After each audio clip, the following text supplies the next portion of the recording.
بني الإسلام على خمسة أركان في الدين: صوم وصلاة وزكاة حج والشهادتين.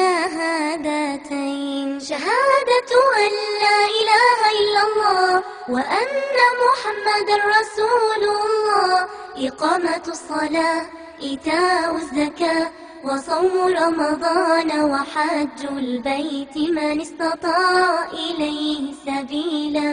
شهادة أن لا إله إلا الله وأن محمد رسول الله، لا أعبد في الكون إلا الله ورسولي للبشر هدى.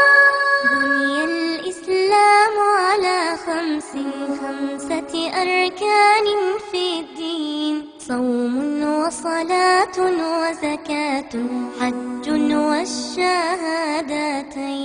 وأكلم ربي خمسا: أطهر بدني بصلاة، بوضوئي، بركوعي، بخشوعي دوما ألقى. بني الإسلام على خمسة أركان في الدين: صوم وصلاة وزكاة حج والشهادتين.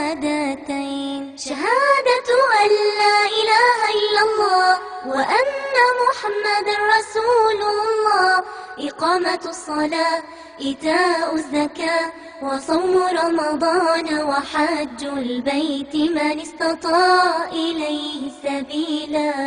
وأنمي مالي بزكاتي، أطهره برضا الله، للفقراء المساكين أعطيهم حقا لله.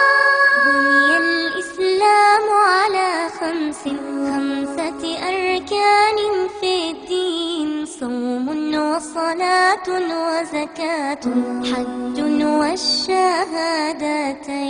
نفسي بالصوم أروضها، وبحب الله أصبرها، أتذكر إخواني الجواب، وبجنة ربي أذكرها. بني الإسلام على خمسة أركان في الدين: صوم وصلاة وزكاة حج والشهادتين. والحج وقوف وطواف، حشر أصغر في الدنيا، لغني وفقير لا فرق يكون أمام الله. بني الإسلام على خمسة أركان في الدين: صوم وصلاة وزكاة حج والشهادتين.